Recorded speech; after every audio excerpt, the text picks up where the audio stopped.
अस्सलाम वालेकुम। सीए करने के लिए हम आए हुए हैं।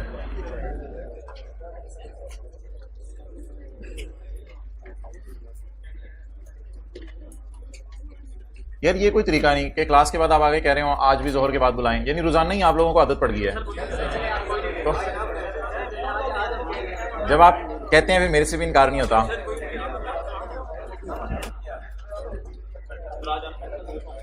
आ देते हैं अभी।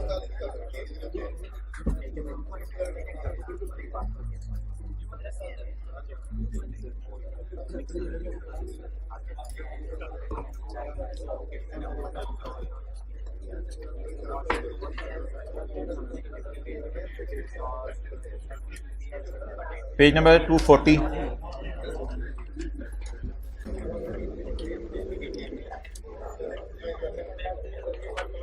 Page number 240।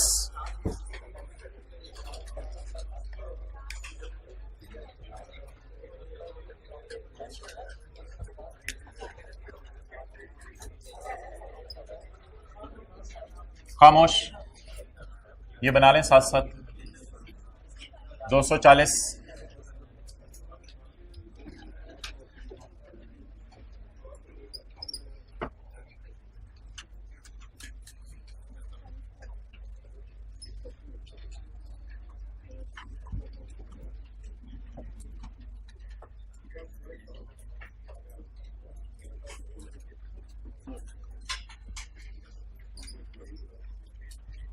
दो सौ चालीस।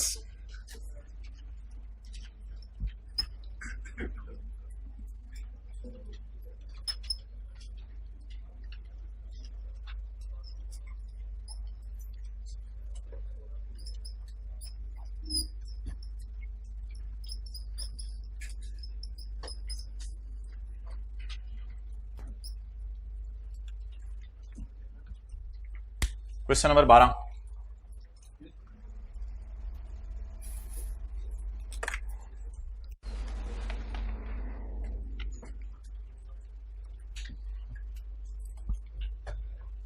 इस सवाल हमने पूरा नहीं करना, अधूरा करना है।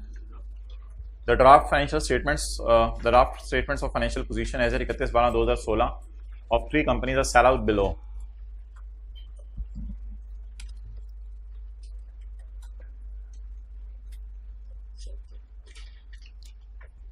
आज मैंने 2 चीजें छोड़ी हैं।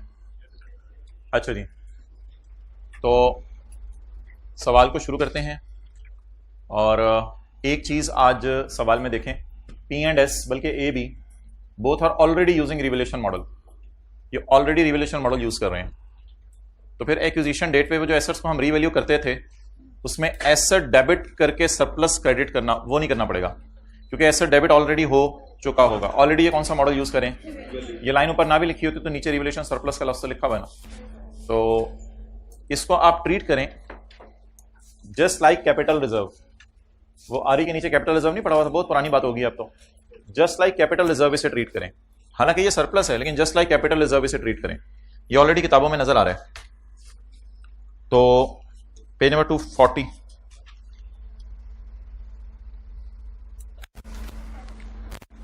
वर्किंग 3, वर्किंग 2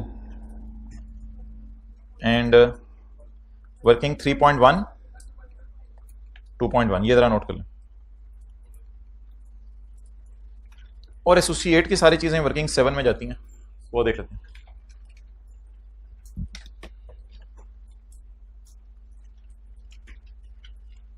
अच्छा जी, मैं बैलेंस शीट नहीं बना रहा, बस 5-7 मिनट लगा के इस इशू को क्लोज करना है। I am not going to prepare balance sheet. PP आ रहा है 865 टू 90 बैलेंस शीट में चला जाएगा। ये इन्वेस्टमेंट आ रही है सब्सिडरी में, ये इन्वेस्टमेंट आ रही है एसोसिएट्स में। तो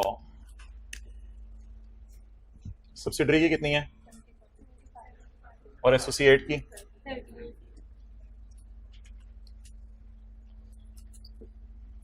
करें नोट।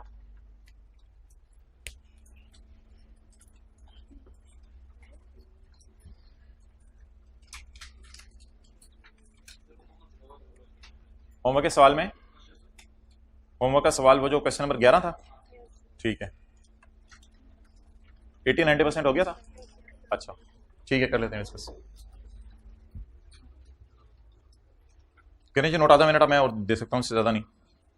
एक आधा मिनट लगाएं। सैटरडे वाली दोनों क्लासें किसने घर में ले ली, अटेंड कर ली, जरा हाथ खड़ा करते हैं, वेल डन। उसको साथ साथ कवर करें प्लीज़, कुछ सुस्ती ना करें चीज़ों में।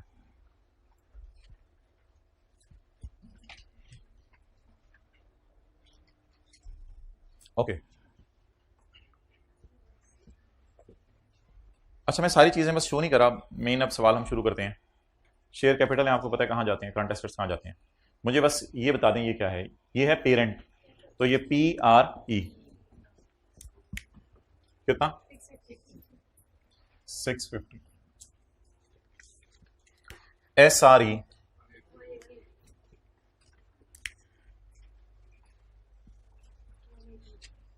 180। अच्छा जी, अब अटेंटिवली सुन लें सारे जो हैं। पेरेंट की किताबों में ऑलरेडी सरप्लस नजर आ रहा है, तो इसको आप कैपिटल रिजर्व की तरह ट्रीट कर लें। तो बस PRS,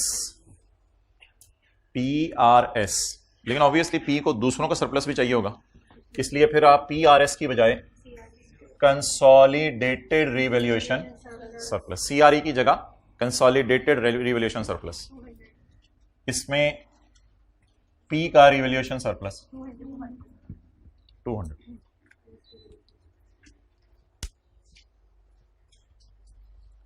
और S का रिवैल्यूएशन सरप्लस 50। इसमें सिर्फ S का रिवैल्यूएशन सरप्लस ही है 50। अच्छा जी, आप बता दें, ये रिटेन्ड अर्निंग सब्सिडरी की हो गई, ये सरप्लस हो गया सब्सिडरी का, ये पेरेंट की रिटेन्ड अर्निंग हो गई, ये पेरेंट का रिवैल्यूएशन सरप्लस हो गया। तो कुछ भी नहीं हमने किया, सारे इधर अटेंटिव रहे। हमने RE के साथ एक RS खोल लिया, RE के साथ एक RS खोल लिया। इन्वेस्टमेंट्स, सॉरी वो RE, ARE, post RE, closing minus pre, what is closing 100।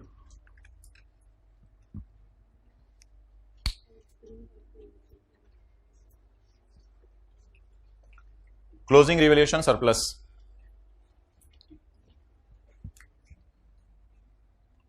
Post revaluation surplus, क्योंकि एसोसिएट के सरप्लस में भी हमारा हिस्सा होगा। पोस्ट RE के साथ post revaluation surplus, closing minus pre 80।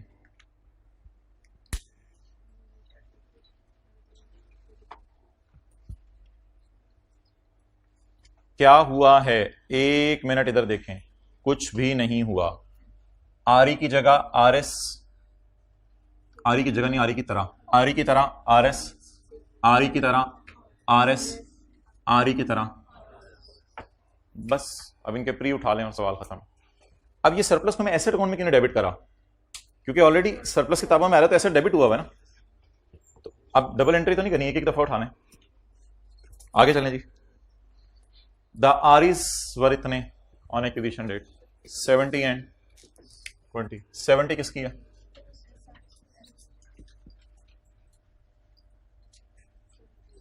Pre.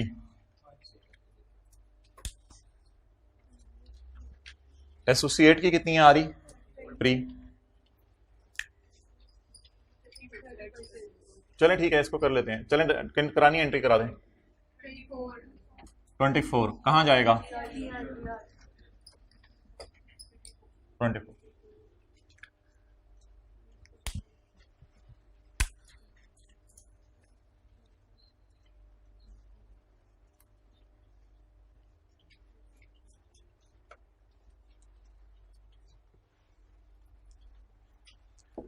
The revaluation surplus when the investments were acquired were 30 and 45, ये भी प्री आ रही हैं, प्री RS 30 और इसका कितना है, हाँ यहां नजर आएगा 30, वो तो इक्विटी का पार्ट है, उसकी इक्विटी मजबूत करें, लेकिन डबल एंट्री के जरिए ना करें, इधर एसेट में ना लेके जाएं। Pre just like capital reserve, और एसोसिएट की आ रही इनटू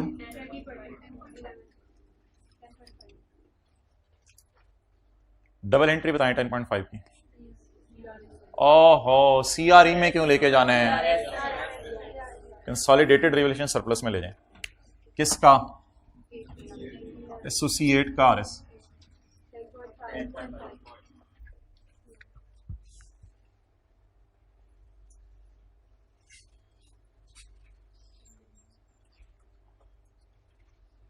बस खत्म हो गया, क्लोज कर दें। जो जो अकाउंट्स मैंने क्लोज करवाने हैं सिर्फ वो, वर्किंग 1 की टेंशन छोड़ें।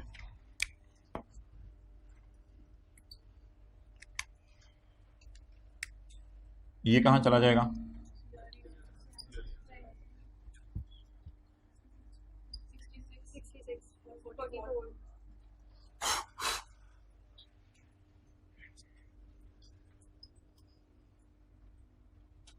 अच्छा, एक वर्किंग 1 से भी फिगर आती है इधर, वो जो भी है जी। कितनी फूक मारी? 44। 66 को ऊपर फेंक दिया, 44 को नीचे फेंक दिया।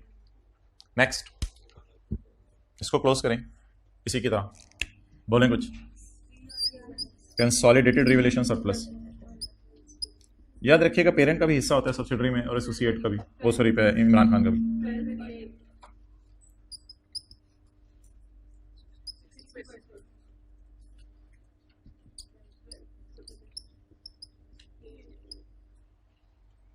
इसको कहां लेके जाने?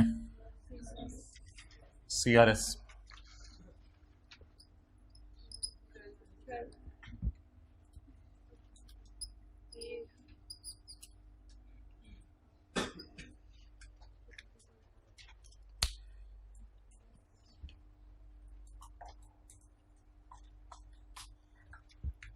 ओवर।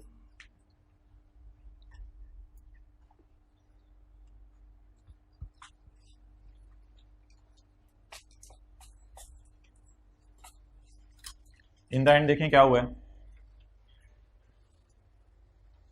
हमारी अर्निंग, किसी की अर्निंग का 60% और किसी की अर्निंग का PRE SRE ARE। हमारा सरप्लस पूरा, किसी का सरप्लस 12 और किसी और का surplus PRS SRS ARS।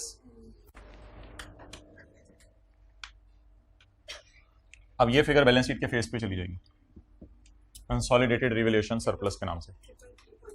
Consolidated revaluation surplus 0.5।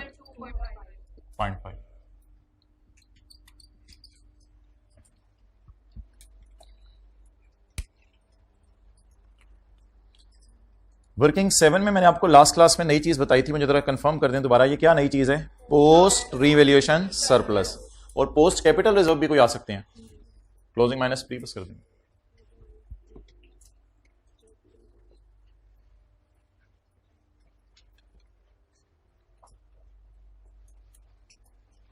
Surplus की एंट्री एसेट में क्यों नहीं रूट कराई? ऑलरेडी पढ़ा हुआ। और अगर मैं इस चीज पे हाथ रख दूं ना, ये वाली, बस ये नहीं है, बाकी मैंने आपको consolidated revaluation, consolidated capital reserve करवाया हुआ है, तो सिर्फ ये चीज नहीं है, सिर्फ ये और ये सर्कल, इन दो के अलावा एक नई चीज नहीं बताई आपको।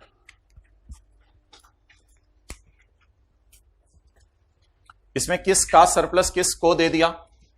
एसोसिएट का 30% सरप्लस पेरेंट को दे दिया।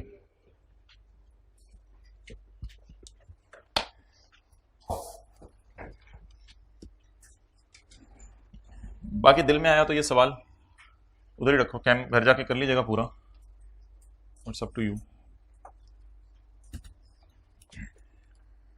आपस की sale were made during the year, sold, unsold, तो फिर अनसोल्ड के प्रॉफिट की भी जरूरत नहीं, आपस का कोई कैंसिल भी नहीं होना। क्या कहते हैं प्रॉफिट, क्योंकि अनसोल्ड सारा का सारा जीरो है। ये फारिग हो गया। अगली एडजस्टमेंट बताएं क्या करें। एसोसिएट वाला तो है नहीं ना भाई। अच्छा, अब ये ना कुछ बच्चे समझते हैं, ये आईकैप ने ऐसे एक दफा डब्बा बनाया था अजीब सा, कुछ बच्चे समझते हैं कि ये रिसीवेबल पेएबल कैंसिल करने हैं P2S के और बैलेंसिंग 2 रुपए इन ट्रांजिट निकालना है। वो खुदा के लिए भाई, इन ट्रांजिट सिर्फ तब निकालना है जब सवाल का इन ट्रांजिट है। ये रिसीवेबल और पेएबल है, तो ये P2S वाली डील है, तो इसमें पी की किताबों में आ रहा होगा रिसीवेबल 8 का, और यही 8 एस की किताबों में, क्योंकि जो पी ने एस को चीजें बेची हैं तो पी बना होगा डेटर। असल में सेल तो काफी ज्यादा हुई है ना, लेकिन बहुत से पैसे आगे होंगे। सेल तो काफी 240 की सेल हुई है, ईयर एंड पे डेटर से तो थोड़े हैं। तो आप पी की किताबों में 8 रिसीवेबल है स्लैश एस की किताबों में 8 पेएबल है, और जो एस टू पी वाली डील हुई है वो अलग है। उसमें एस कह रहा होगा ये मेरे रिसीवेबल है, और पी कह रहा होगा। अब असल में आप लोगों को ऐसे करना है घर जाके, -8 -8 -6 -6 करंट एसेट्स और करंट लाइबिलिटीज में से इस तरह ये एडजस्टमेंट होनी है। तो ये ना कंफ्यूज कीजिएगा कि 2 रुपए इन ट्रांजिट है, इसमें ऐसी कोई बात नहीं है। पहला किसने बेचा? पी ने। तो डेटर किसकी किताबों में आ रहे होंगे? पी की, कैंसिल कर दें। और वो किसने खरीदा होगा? एस ने। एस की किताबों में ये क्रेडिटर आ रहे होंगे। और अगला किसने बेचा? तो एस की किताबों में ये रिसीवेबल आ रहा होगा, और पी की किताबों में पेबल आ रहा होगा। ये कैंसिल कर दें। तो अजीब तरीके से एडजस्टमेंट दी थी उसने। और डिविडेंड में ऐसी थोड़ा सा परेशान किया उसने, अनाउंस किया इस दिन, पे कर दिया इस दिन। तो अल्लाह का शुक्र है हमारे साल में पे हो गया है, इसे इग्नोर करेंगे। अगर पे पहली दफा उसने कहा अनाउंस किया मैंने अक्टूबर 15 को, और मैंने पे कर दिया नवंबर 20 को, इसका मतलब है 31 दिसंबर से पहले पहले पेमेंट की एंट्री हो गई है। तो ये क्वेश्चन नंबर 12 का 5वां वाला सिनेरियो बनता है।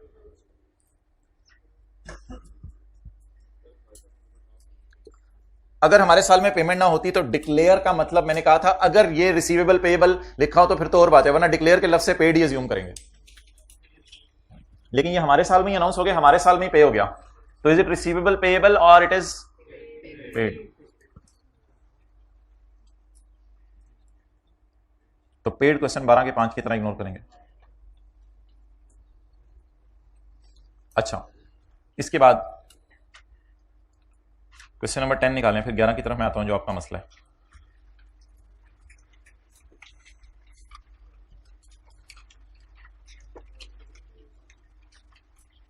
ये कुछ जगहों पे ना एमसीक्यू और भी मैंने लिखा हुआ था, अगर आपने साथ साथ करने में तो कर लीजिएगा। ये कहीं नजर पड़े, किसने नीचे नजर पड़ने पे एमसीक्यू नंबर किया है? किसी जगह के नीचे नजर पड़ी हो? बहुत ज्यादा आप नजरों की हिफाजत करते हैं, यानी जितना आपको कह दिया जाए मजाल है कि आप दाएं बाएं देख भी लें। अच्छा, एक दो सवालों में पहले भी लिखा हुआ था सॉल्व एमसीक्यू नंबर, ये वो किया कितने लोगों ने देखा था? बरकत के लिए। अच्छा जी, पेज नंबर 2-3 सफे पीछे करो ना। 200। Entity P acquired 30% of equity shares of entity A during year 1, खामोश, during year 1 at a cost of 147।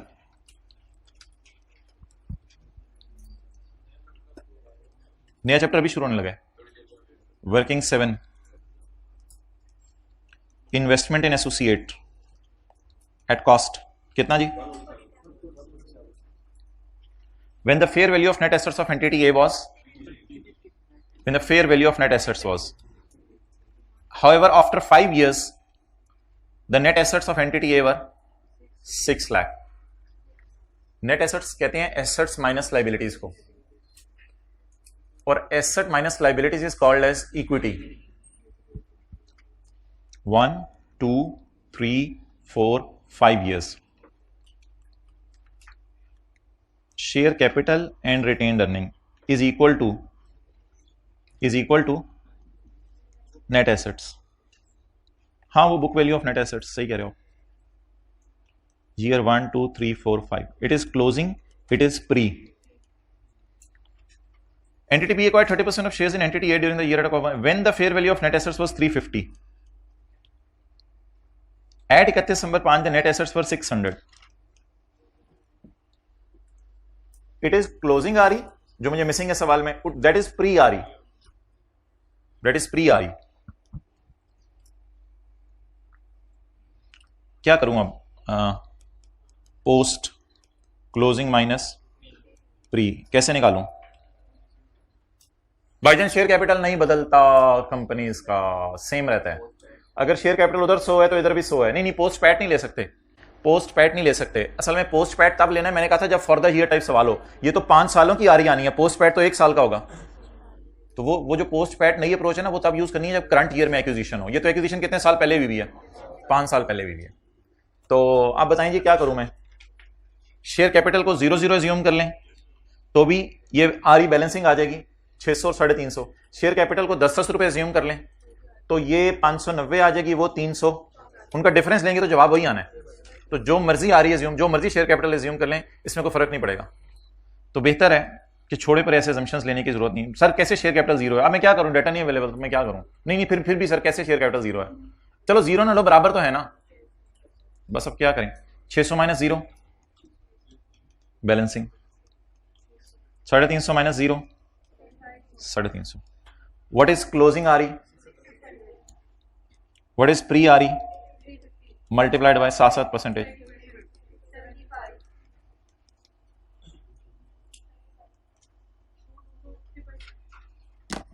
चलेंगे, खत्म हुआ सवाल।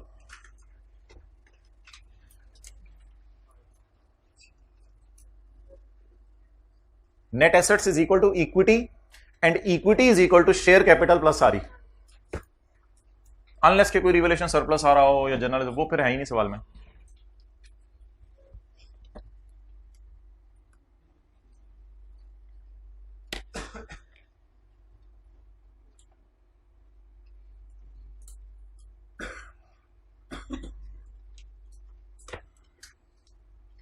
जी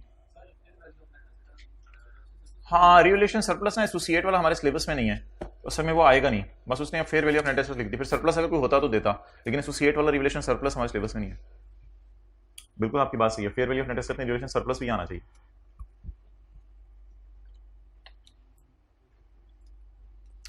सवाल की पहली रिक्वायरमेंट पढ़ें,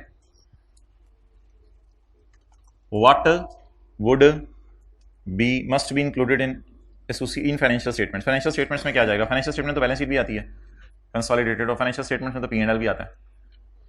ये प्रॉफिट भी पड़ा हुआ है फॉर द ईयर, सिर्फ हमारे साल का 80 रुपए, 80 रुपए। ये 80 रुपए क्यों नहीं है, ये तो 5 सालों का प्रॉफिट है, और इस साल का प्रॉफिट सिर्फ कितना है, यहां छोटा सा करके लिख लें, इस साल का प्रॉफिट 80 है। तो बैलेंस शीट बनाते हुए एज ऑन से खेले और P&L बनाते हुए फॉर द ईयर। इसके साथ इसको कहां लेके जाना है, वर्किंग 5.1 में। चलें जी, working 5.1 a profit for the, इसमें छुरी नहीं चलानी कोई 3/12 4/12 वाली, क्योंकि ये हमारे साल पूरा ही, हमारे साल हमने मिड ऑफ ईयर में नहीं खरीदी जी। 7% लगाएं इस टॉपिक में।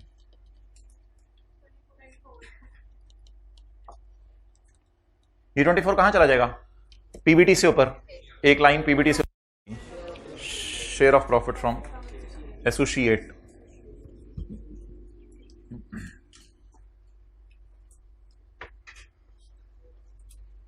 इतना लेट, अच्छा चलें आगे।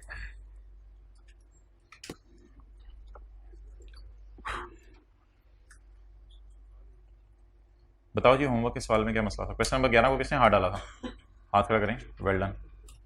कुछ बच्चे 1 और 3 कितने लोगों ने किया था, 1 और 3? अच्छा, रगड़ते रहें कंसोलिडेशन को, रगड़ते रहें सवालों को पास पेपर के। अच्छा अच्छा, पास पेपर का क्वेश्चन 1 2 3 हमने कर लिया था, ठीक है। 1 मिनट, 7 आज मैं दूसरी क्लास में करवाऊंगा, और 4 जो है वो आपको होमवर्क में दूंगा, तो फिर पीछे 3 सवाल रह जाएंगे, एक सवाल कल कर लेंगे, फिर बाकी उधार पे कभी, तो ताकि ये 8 सवाल हमारे पूरे हो जाएं IAS 28 के, जितने पास पेपर आज तक आए हुए हैं। अच्छा जी, मैंने तो कुछ नहीं पूछा। दूसरी क्लास वही 1:50 पे शुरू करेंगे, 2:20 तक इंशाल्लाह खत्म कर देंगे, या आज तो 2:15 तक भी हो सकती है, क्योंकि वो पास पेपर में क्वेश्चन 7 फारक सा है, पिछले से पिछले अटेम्प्ट वाला है, नहायत ही फारक सवाल है। ओके हाँ, ये क्वेश्चन 11 में क्या मसला था भाई, एडजस्टमेंट नंबर आखिरी जी, receivable from ML as per books, as per BL books.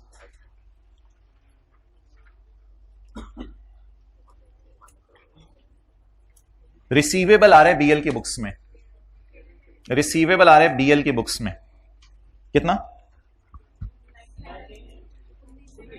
पता चल गया था, थोड़ा सा टाइम दिया, नेचुरल है ना, मिटाना होता है इंसान। Receivable from subsidiary.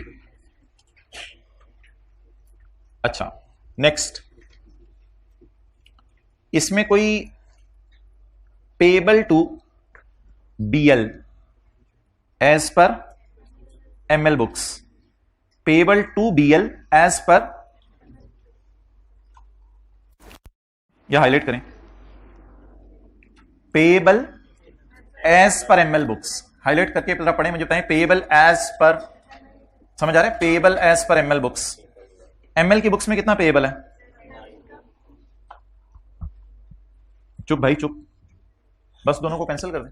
अल्लाह का शुक्र है इन ट्रांजिट होता तो बताता, वो है भी नहीं, वैसे निकल भी नहीं रहा। 19 और 19 माइनस कर दें। अच्छा वैसे अगर सवाल साइलेंट होना और ये कह रहा हूं मैंने लेना है 19, तो मैंने कहा था ज्यूम करें ये भी कह रहा होगा मैंने देना है 19, लेकिन अब तो सवाल ज्यादा अच्छा था, बता रहा था। सबर सबर सबर, आगे। Receivable from ZL as per BL books, receivable from ZL, किससे रिसीवेबल है?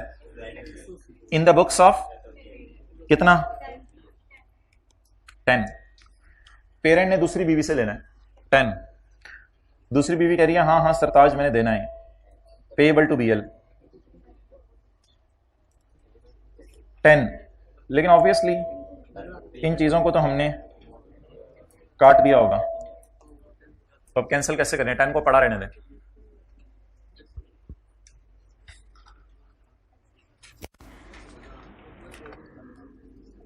तो किसके रिसीवेबल पेएबल कैंसिल करने होते हैं? सब्सिडरी और पेरेंट के पेएबल कैंसिल नहीं करने होते।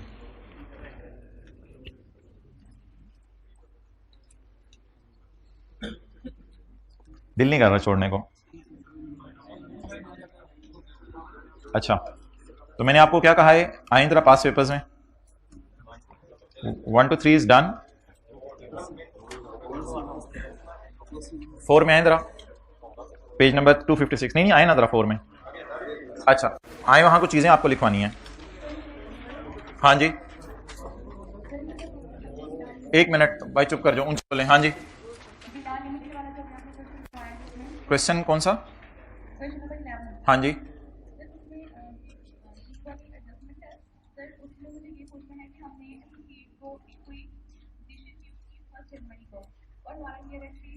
एक मिनट मुझे वो एडजस्टमेंट निकालने दें। कौन सी एडजस्टमेंट? ऑन जगह में मुझे पढ़ लेने दें फिर एक दफा। ऑन जगह में अप्रैल 2018 साल खत्म होने से 3 महीने पहले BL कौन है? Parent sold a group of machines to ZL at a great fair value of 25। At the time of sale the carrying value machine is depreciated and at जगह में April the machine had an estimated. हाँ जी सवाल पूछें।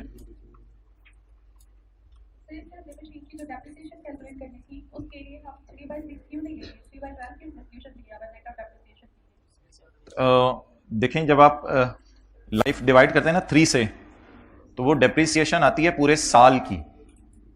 जब भी आप divide करेंगे 3 से तो वो डेप्रिसिएशन आएगी पूरे साल की। तो पूरे साल की जब डेप्रिसिएशन आएगी तो उसके बाद फिर देखना पड़ेगा डिवाइडेड बाय 12 और मल्टीप्लाइड बाय 3। तो ऐसा तो कभी भी हमने नहीं किया, जो आप बात की आपने, ऐसा तो कभी भी हमने नहीं किया। द रीजन इसके वो डेप्रिसिएशन क्यों 12 महीने की होती है? जब आप डिवाइड करते हैं गेन को रिमेनिंग लाइफ से, तो रिमेनिंग लाइफ इज 3 ईयर्स, तो 3 ईयर्स का मतलब है कि 1 साल की डेप्रिसिएशन निकल आई। कॉस्ट है एक एसेट की 90, मैं डिवाइड करूं 3 से, तो 30 रुपए क्या है? 1 साल की डेप्रिसिएशन 6 महीने की, 1 साल की। तो ये वजह है। ऐसा तो कभी भी आज तक अकाउंटिंग में नहीं किया और ना कभी ऐसा करना है, क्योंकि जब भी आप लाइफ से डिवाइड कर देते हैं तो डेप्रिसिएशन कितने अरसे की आ जाती है? 1 साल की। तो फिर उसको 3/12, 4/12, 10/12 इसी तरह करना होता है, और तो किसी तरीके से नहीं करना होता। उसमें ये तो नहीं देखना होता एसोसिएट हमने कब खरीदी थी, उसमें हमने ये देखना होता है कि बस date of sale of asset से बैलेंस शीट डेट तक कितने महीने हैं, तो 3/12। अच्छा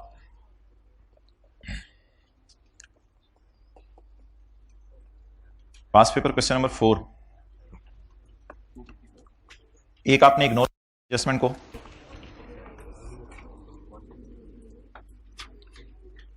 इसकी रीजन ना IS 37 के बाद डिस्कस करेंगे, इसे क्यों इग्नोर करना है। अल्लाह का शुक्र है इग्नोर करना है, तो फिर आपके सोल्यूशन में गलती भी नहीं होगी। आपने इग्नोर नहीं करना, पेपर में भी इग्नोर ही करना है इसको, ठीक है? तो पेपर में भी इस एडजस्टमेंट को इग्नोर करना है। क्यों? फिर कभी बात करेंगे। आप होमवर्क करके आए, मैं आपको कल बताऊंगा इस डेटे को भी इग्नोर करना है, और जब मैं आपको बताऊंगा तो आपकी हंसी छूट जाएगी, आप कहेंगे ओ अच्छा ये था। इस डेटे को भी इग्नोर करना है। फिलहाल make the life easy and try to solve the question. And Allah का शुक्र है everything else is fine, there is no problem in this question. पूरा सवाल इंशाल्लाह आपका सही होगा। अच्छा, ये हो गया 4 होमवर्क में, it should take 30 minutes, not more than that. And secondly हम सवाल करेंगे आज question number 7, it is on page 261। अच्छा,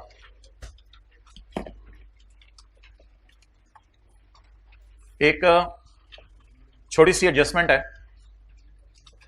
सिर्फ आपने फोकस करना है 2 मिनट, ये एडजस्टमेंट आपको समझ आ जाएगी, बिल्कुल नई एडजस्टमेंट। पेरेंट ने, पीटीसीएल ने अपनी बिल्डिंग कोई वेकेंट पड़ी हुई थी खाली, यूफोन को किराए पे दे दी, यूफोन को किराए पे दे दी और सेपरेट फाइनेंशियल स्टेटमेंट्स में लगा दिया IS 40 हेल्ड फॉर रेंटल। भाई भाई भाई बिल्कुल 2 मिनट में बात खत्म हो जानी है। पेरेंट ने किसको? सब्सिडरी को। पीटीसीएल ने सब्सिडरी को अपनी बिल्डिंग किराए पे दे दी और सेपरेट फाइनेंशियल स्टेटमेंट में लगा दिया IS 40। और IS 40 में फर्ज करें वो फेयर वैल्यू मॉडल यूज कर रहे हैं, फेयर वैल्यू पे चीजों को ला रहे हैं।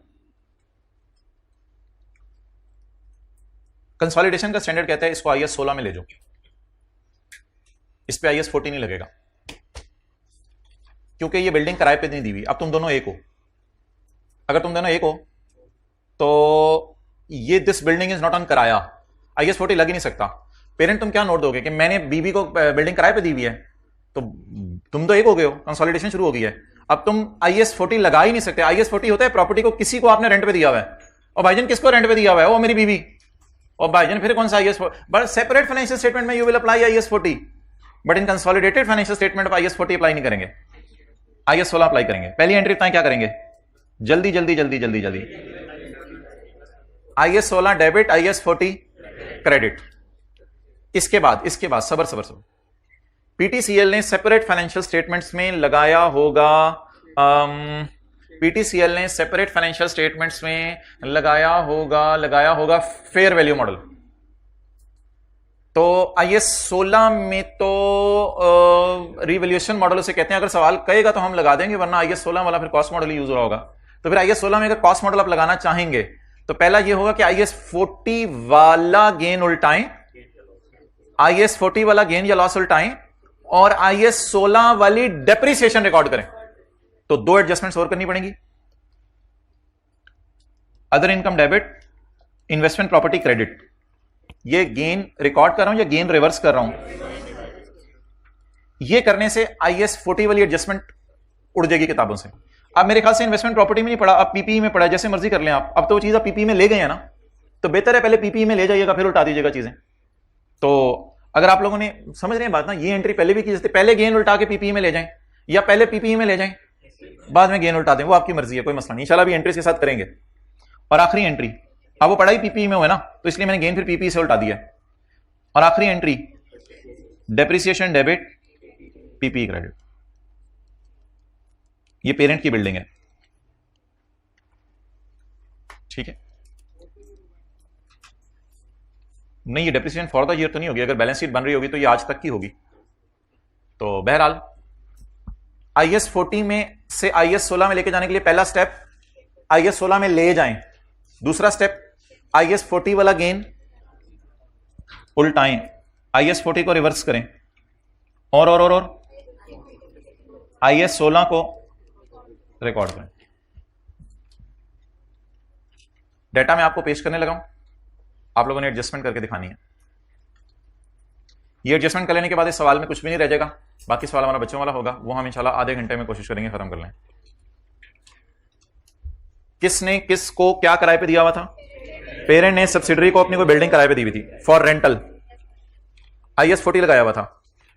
तो पहले आप इसको शिफ्ट कर दें पीपीई में। अब जब पड़ी पीपीई में हुई है तो वहां से गेन उल्टा दें इसका, और गेन उल्टाकर डेप्रिसिएशन रिकॉर्ड कर दें।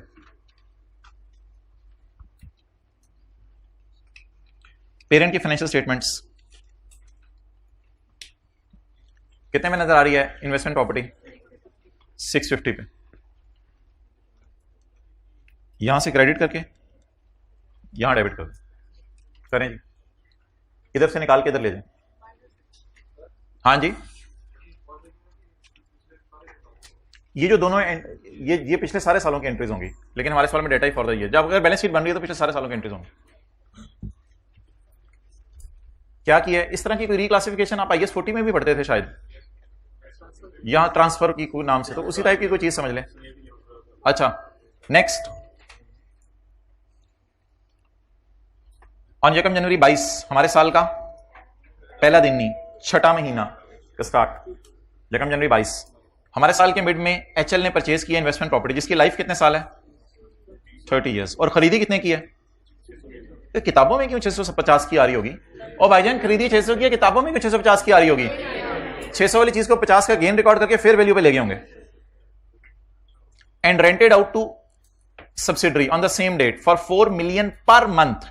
ये 4 मिलियन पर मंथ क्या है? Rental. 4 million per month rental है टिल 31 दिसंबर 2022। रेंटल का क्या करना है मैं बताता हूं। The property was carried in parents books at fair value of 650। बताएं जी 50 का क्या रिकॉर्ड किया हुआ है? ये नोट करें। किसने कितने की खरीदी थी? पेरेंट ने 600 की खरीदी थी। कौन सा स्टैंडर्ड लगाया था? IAS 40। और किस पर ले गया था? फेयर वैल्यू पर। 600 वाली चीज किस पे ले गया? 650 पे। पहले तो हमने 650 को फारिग करके IAS 16 में लाए। अब ये जो 50 का गेन है ये उल्टाने की एंट्री बताएं। ये एंट्री करने से मुझे लग रहा है कि एसेट, अल्लाह का शुक्र है, हमारा दोबारा 600 पे आ जाएगा। फील करें, अब एसेट 600 पे आ गया। अब IAS 16 तो कहता है डेप्रिशिएट करने इस्तेमाल हो रहा है और लाइफ 30 इयर्स दी हुई है, तो IAS 16 वाली डिडक्शन यहां रिकॉर्ड कर दें। लेकिन प्लीज यहां पे कोई गेन लॉस से नहीं खेलना, यहां पे जरा समझिएगा बात। IAS 16 वाली डेप्रिसिएशन कॉस्ट पे रिकॉर्ड करें, कॉस्ट पे रिकॉर्ड करें। कॉस्ट कितनी? ये वो एडजस्टमेंट नहीं है ऑन एक्विजिशन डेट टाइप वाली, कोई एडजस्टमेंट उस तरह की नहीं है। 600 नहीं, ये तो 1 साल की डिडक्शन आएगी।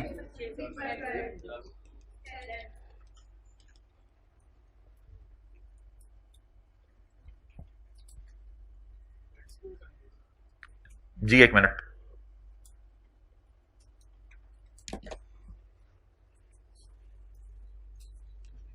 कहां पे ले जाएं? IAS 16 में। क्या उल्टाएं? क्या रिकॉर्ड करें? Interest income interest expense, management fees income management fees expense, और रेंटल इनकम रेंटल एक्सपेंस। ये 3 चीजें आपने बैलेंस शीट के सवाल में इनको इग्नोर करना है। 3 चीजें कौन कौन सी? Interest income interest expense, management fees income management fees expense, rental income rental expense. इनको आपने कहां इग्नोर करना है? बैलेंस शीट के सवाल में। लेकिन interest receivable interest payable, management fee receivable management fees payable, rent receivable rent payable, इसको बैलेंस शीट के सवाल में कैंसिल करना है। Done. The rent of last month was unpaid till 30 June. आखिरी महीने का रेंट अभी तक पे नहीं हुआ। एक की किताबों में क्या आ रहा होगा? रिकॉर्ड नहीं हुआ या पे नहीं हुआ? पे नहीं हुआ। तो receivable separate financial statement entry सही होगी होंगी। अनपेड का क्या मतलब है? रिसीवेबल और पेएबल। तो एक एंट्री छोटी सी है, ये इस कॉन्सेप्ट से डील नहीं कर रही, इसलिए मैं साइड पे कर रहा हूं। चौथी एंट्री जो हम करेंगे, करंट एसेट डेबिट और करंट लायबिलिटी क्रेडिट। कितने से? 4 से। हाँ जी, कैंसिल करेंगे। तो करंट एसेट क्रेडिट और current liability debit.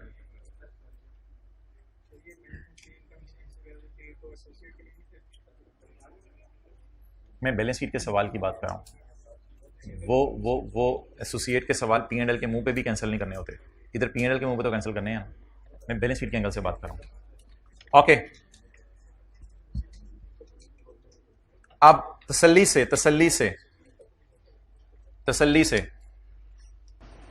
Consolidated statement of comprehensive income में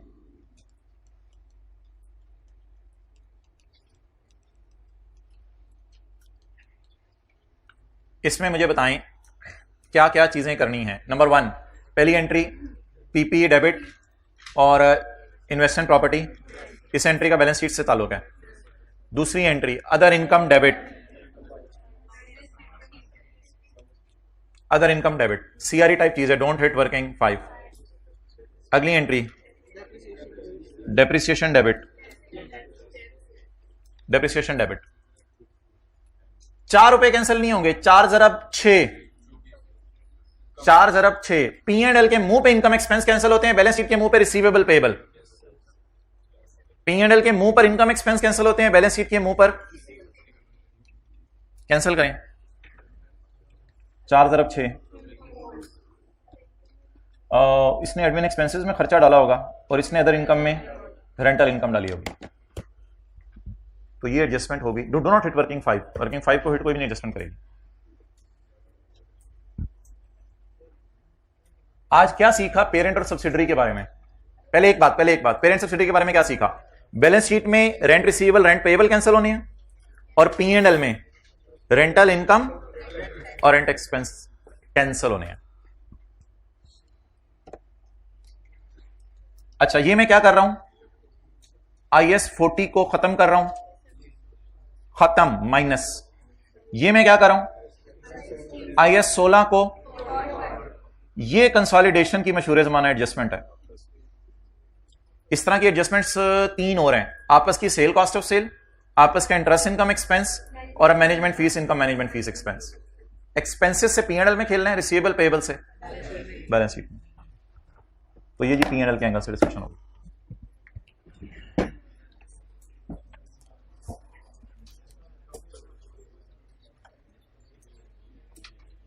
चलें जी,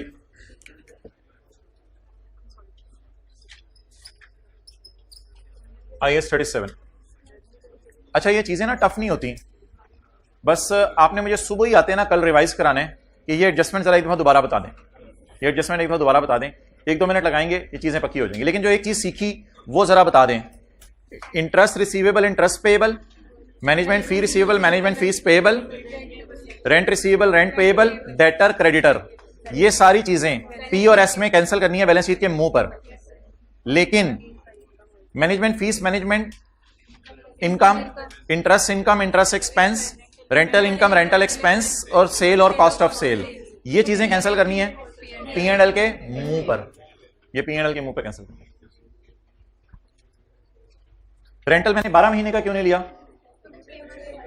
क्योंकि आपने यकम जनवरी को किराए पे दिया ना।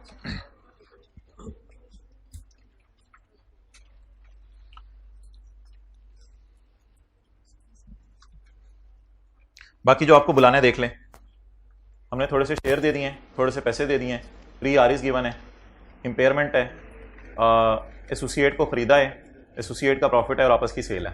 ये इंशाल्लाह मेरे ख्याल से 50 पे शुरू करेंगे तो 20-25 मिनट में ख़त्म हो जाना चाहिए। अच्छा, IS 37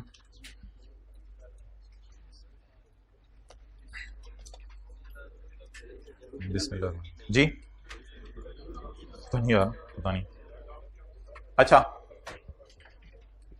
IS 37 शुरू करने से पहले हम आज following are the balances which are appearing in the balance sheet as on 31 December 2016। खामोश। लोन पेएबल आ रहा है, पास्ट इवेंट क्या हुआ होगा? लोन लिया, बैंक से जाके लोन लिया। Page number 311। Creditor past event goods purchased, fixed asset purchase on credit, rent payable building use की है past event, electricity payable light जलाई, electricity payable. So for every payable there is a past event, जिसकी balance sheet में जो payable नजर आ रहे होते हैं इनके पीछे कोई ना कोई इवेंट हुआ होता है। इंटरेस्ट पेएबल के पीछे लोन यूज, इंटरेस्ट पेएबल के पीछे इवेंट लोन यूज हुआ है, उधार इस्तेमाल किया किसी का पैसा।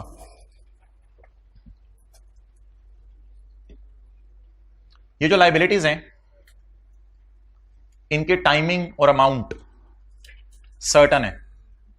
The timing and amount of all of the above liabilities is almost certain. इनके टाइमिंग और अमाउंट सर्टन है।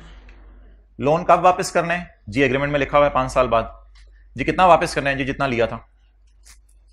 क्रेडिटर को कितने पैसे देने हैं जी? बिल पे लिखा हुआ है। कब देने हैं जी? उसने 3 महीने कहे हैं, 3 महीने में देने पड़ेंगे। रेंट पेबल, भाई किराया कब देने हैं जी? हर महीने के एंड पे दिया करना है, हर महीने के एंड पे दिया करना है। कितना देना है? रेंट एग्रीमेंट में लिखा हुआ है। टाइमिंग और अमाउंट सर्टन है। बिजली, हाँ बिजली में अमाउंट थोड़ी सी सर्टन नहीं होती, आप यूनिट्स की बेस पे कैलकुलेशन कुछ और करें, वापडा का बिल कुछ और आ जाए, थोड़ा बहुत फर्क आ सकता है, लेकिन ऑलमोस्ट सर्टन ही है। बिजली का बिल कितना देना है जी? मुझे पता है। और कब देना है वो बिल पे तारीख लिखी होती है, फलां तारीख तक जमा करा दिया जाए। इंटरेस्ट जी 6 महीने का दिया करना है। कब देना है जी? 6 महीने के एंड पे दिया करना है। Amount and timing is certain, but in these cases timing और amount is not certain. Provision for litigation, provision का मतलब फिलहाल लाइबिलिटी समझिएगा। कोर्ट केस हो गया आपके खिलाफ, आपने पैसे देने हैं, लिटिगेशन हो गई, लड़ाई हो गई है। कब पैसे देने हैं? जब जज फैसला करेगा। कब करेगा? पता नहीं, प्लीज प्लीज इधर उधर की बातें ना करें, टाइम नहीं है। कब करेगा फैसला? पता नहीं। कितने पैसे देने पड़ेंगे? पता नहीं। तो टाइमिंग या अमाउंट क्या होगी? But it is still called as liability. लेकिन इस लाइबिलिटी का नाम अकाउंटेंट्स ने रखा हुआ है provision. Provision for doubtful debt वाली प्रोविजन नहीं है, उससे बिल्कुल मिक्स ना कीजिएगा। प्रोविजन होता है एक अंदाजा, अंदाजा है लाइबिलिटी का।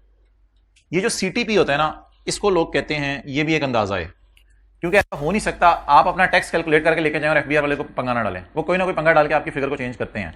इसकी टाइमिंग तो सर्टन है, जिन्होंने टैक्स पढ़ा हुआ 30 जून का टैक्स 30 सितंबर तक जमा कराना होता है, बट इसकी अमाउंट सर्टन नहीं होती। आप कैलकुलेट करके दे आते हैं, फिर टैक्स वाले जब आपको ऑडिट करते हैं तो फिर गलती निकाल के आपको टैक्स देना पड़ता है। प्रोविजन फॉर ग्रेचुटी, कब एम्प्लॉय छोड़ के जाएगा? पता नहीं। तो टाइमिंग क्या होगी? अनसर्टन होगी। पास्ट इवेंट क्या है? एम्प्लॉय की सर्विस यूज की है ना हमने, और टैक्स में प्रॉफिट्स कमाए हैं, पास्ट इवेंट प्रॉफिट्स अर्न किए हैं। और लिटिगेशन में हमारे खिलाफ केस फाइल हुआ है, कोई बोंगी मारी है हमने नहीं नहीं, अगले को मारा है, कुछ कुट लगाई है, कोई मसला हो गया, हमारे खिलाफ कोर्ट केस हो गया। Provision for dismantling, plant D install करना है। Past event is plant install हुआ है, तो प्लांट डी इंस्टॉल करना है। Provision for dismantling, past event is plant install. कब करना है डी इंस्टॉल? पता नहीं। कई दफा पता भी होता है इतने साल बाद कर देना है, लेकिन उस वक्त मजदूर कितने पैसे मांगेंगे? पता नहीं। मोबाइल कितने लोग वापस लेके आएंगे, उनको कब सही करके देंगे, कितने की रिपेयर होगी? लाइबिलिटी तो है, लेकिन पता नहीं। रिस्ट्रक्चरिंग होता है बिजनेस में, चेंज कर देना, ये पूरी क्लास है इसके ऊपर, तकरीबन में 45 मिनट लगेंगे। कुछ एम्प्लॉयज़ को निकाल देना, अपने ऑपरेशंस कम कर देना, नए एम्प्लॉयज़ को ले आना, अपना दफ्तर शिफ्ट कर लेना, 1000 किस्म की रिस्ट्रक्चरिंग होती हैं, वो भी छोड़े पड़े। रिस्ट्रक्चरिंग क्या चीज़ है? अच्छा, तो याद रखिएगा प्रोविजन इज अ लायबिलिटी। ये सारी लायबिलिटीज हैं, लेकिन इनका नाम लायबिलिटी के अंदर हमने रख दिया प्रोविजन, ताकि ये नहीं कभी नाम जिंदगी में आपने पढ़ेंगे प्रोविजन फॉर लोन, ये नाम कभी नहीं पढ़ेंगे। Provision for rent, provision for creditor, because these are liabilities of certain timing और amount, these are called as liabilities. But ऐसी लायबिलिटी जिसकी टाइमिंग या अमाउंट में, debt is called as liability, but उसका सब नाम अंदर नाम उसका बन जाएगा प्रोविजन। डबल एंट्री प्रोविजन की आपने तब करनी है, डबल एंट्री तो ये होगी ना, एक्सपेंस डेबिट, प्रोविजन क्रेडिट। आपने किसी को मारा या आपकी फैक्ट्री में आग लग गई, लोगों ने आपके खिलाफ केस कर दिया, तो आप करेंगे खर्चा debit, payable to deceased individual families credit. आपकी फैक्ट्री में आग लगी, अब आपने डिसीज्ड इंडिविजुअल जो मर गए हैं लोग, उनके वर्षा को आपने पैसे देने हैं, या जो इंजर हो गए उनका इलाज करवाना है, कई किस्म के खर्चे आ सकते हैं। तो expense debit, payable credit. Double entry for provision is recorded, ये डबल एंट्री कर दी है मैंने, is recorded in financial statements when all of the following criteria is met. There is an obligation, present आप पे जिम्मेदारी होनी चाहिए as the result of past event. कोई ना कोई हादसा हुआ है जिसकी वजह से अब आप फील कर रहे हैं कि आपने लोगों को पैसे देने हैं। आउटफ्लो प्रोबेबल होना चाहिए, हाई चांस, पैसे देने का हाई चांस होना चाहिए, लो चांस नहीं होना चाहिए। आपने लॉयर से पूछा भाईजान पैसे देने का कितना चांस है? लॉयर ने कहा भाईजान आप जिस मुल्क में रहते हैं ना, तो आपकी फैक्ट्री में पटाखा क्या आग भी लग जाए ना तो कुछ नहीं कर सकेंगे एम्प्लॉइज, बस ये मुल्क का कानून आपको पता है कैसा है, तो एम्प्लॉइज कुछ नहीं कर सकेंगे। और लास्ट टाइम आपको पता है वो रशीद की फैक्ट्री में आग लगी थी, तो एम्प्लॉइज ने बड़ा रोला डाला था, किसी ने नहीं सुनी उनकी। तो हो सकता है लॉयर कहते देयर इज नो चांस, लेकिन हो सकता है कि लॉयर कहते भाईजान it is probable, high chance है। अगर लॉयर ने कहा हाई चांस है तो फिर हम एंट्री करेंगे, वरना नहीं करेंगे। लेकिन लॉयर से ही रिक्वेस्ट करेंगे रिलायबल एस्टीमेट भी लगा के दे। अमाउंट का रिलायबल एस्टीमेट भी लगा के दे। तो अगर हमारी फैक्ट्री में आग लग गई और हमारे एम्प्लॉइज उससे मर गए या उनको चोटें आई, तो हम 3 शर्तें पूरी करने पर जनरल एंट्री करेंगे। हम आज ऑब्लाइज्ड फील करें due to a past event. Past event is हादसा। पैसे देने का चांस हाई हो, और पैसे देने की अमाउंट का अंदाजा, अगर आप लॉयर से पूछें हाँ भाई कितने पैसे देने हैं, शेख साहब पता नहीं, यार फिर भी कितने पैसे देने हैं पता नहीं, देने हैं छुबराम नाल देने हैं पता नहीं, तो क्या करें फिर हम एंट्री नहीं कर सकेंगे। अमाउंट गिवन नहीं होगी तो एंट्री 4 डालने की करनी है, तो 4 डालने की भी एंट्री क्यों नहीं होती। अच्छा, ये तो स्टैंडर्ड की डेफिनेशन है जो इटैलिक्स में लिखी हुई है। Provision is a liability, it is a liability, but the timing और अमाउंट इज अनसर्टन। अगला सफा, प्रोविजन कब रिकॉर्ड करनी है? Expense debit, provision credit. Record कब करनी है? When, para 14, when an entity has a present obligation. अगला सफा, when an entity has a present obligation as a result of a past event, हादसा। It is probable that an outflow of resources embodying economic benefits, ये जो cash होता है ना इसके अंदर इकोनॉमिक बेनिफिट भी कहते हैं इसको, embodying economic benefits, will be required, पैसे चाहिए होंगे। रिसोर्स embodying इकोनॉमिक बेनिफिट का मतलब है cash. It is probable that an outflow of cash will be required to settle the and a reliable estimate can be made of the amount, और amount पता चल जाती है कितनी है। ये 3 बातें पूरी होनी चाहिए। If these condition not met, no provision shall be. तो बताएं जी, प्रोविजन कब रिकॉर्ड होगी? When there is a present obligation due to a, और outflow is probable and reliable estimate can be made. अब जब सवाल आया करेगा ना तो हम पेपर में पैरा 14 स्टैंडर्ड का खोल लिया करेंगे, और ये इंग्लिश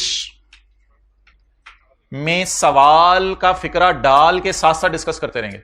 एक तरीका तो ये होगा, ये इंग्लिश लिखें फिर सवाल से रेफर करें। दूसरा तरीका होगा साथ साथ करते जाएंगे। A provision shall be recognized by Mango Limited as there is a present obligation as a result of past event, which in this case is hadsa. As per company's lawyer, it is high chance that an outflow of cash will be required to settle the obligation, and as suggested by lawyer, the reliable estimate amounting to rupees 30 million is to be made. ये सारा इस अंग्रेजी में फिक्र है और डालते रहेंगे रुपीज वगैरह, तो ये एज इट स्टैंडर्ड खोल के वहां से हमने सिर्फ अंग्रेजी लिखनी होगी। और अगर स्टैंडर्ड नहीं होंगे तो फिर लिख के आ जाएंगे, lawyer has said yes so liability is there so I am recording provision. फिर ये वाला ऑप्शन होगा अगर स्टैंडर्ड नहीं खरीदने तो। ओके, अच्छा जी, लायबिलिटी 2 किस्म की होती है, लीगल और कंस्ट्रक्टिव। लीगल ऑब्लिगेशन तो कानून की तरफ से ना, इट इज एन ऑब्लिगेशन। पिछला सफा, कॉन्ट्रैक्ट किसी बंदे से कर लिया, अब अगर आपने पैसे पकड़ लिए हैं और ब्रेड नहीं बेच रहे तो फिर गोरमे वालों के खिलाफ आप केस कर दें, कॉन्ट्रैक्ट हो गया ना। हो सकता है एक्सप्लिसिट हो सकता है इम्प्लिसिट हो, कैमरे में नजर आ जाए आपने पैसे दिए, अगले ने ब्रेड नहीं दी। हो सकता है लीगल केस आपके खिलाफ हो जाए, कोई लीगल ऑब्लिगेशन, लेजिस्लेशन, या हो सकता है आपने मुल्क का कोई कानून तोड़ा हो। इन सारी ऑब्लिगेशंस को कहते हैं लीगल ऑब्लिगेशंस। अब जी कंस्ट्रक्टिव ऑब्लिगेशन, दादी अम्मा जहन में लाएं, अल्लाह जन्नत नसीब करे भाई, कह रहे हैं आमीन। अच्छा, जहन में आ गई तो हाथ खड़ा कर दें। अच्छा, देखी नहीं। अच्छा, दादी अम्मा पिछले कई सालों से आपको छोटी ईद पर छोटी सी खुशी देती हैं, ईद ही देती हैं। पास्ट प्रैक्टिस है, पास्ट प्रैक्टिस उनकी। क्या आपके दिल में इस साल, वैसे उम्मीद पैदा होनी नहीं चाहिए, ये मसला अलग है, लेकिन मैं वैसे अभी स्टैंडर्ड, क्या आपको इस साल एक उम्मीद सी होगी? नहीं, रियलिटी की मैं बात कर रहा हूं, कोई गप नहीं मारनी, जो दिल में जवाब है वो बोलना है आपने। आपको उम्मीद लगी होगी इस साल, ठीक है। अब मैं एक चीज बता दूं, कॉलेज वाले कई महीनों से एसी चला रहे हैं। अब ऑब्वियसली आप क्लास में आते हुए ये ना भी सोचे तो आपको एक उम्मीद तो है भाईजान एसी चले होंगे क्लास में, और कई दफा आप कह भी देते हैं यार बहुत गर्मी है चल क्लास में चलें। इट मींस कि वो कर रहे हैं। अच्छा, तो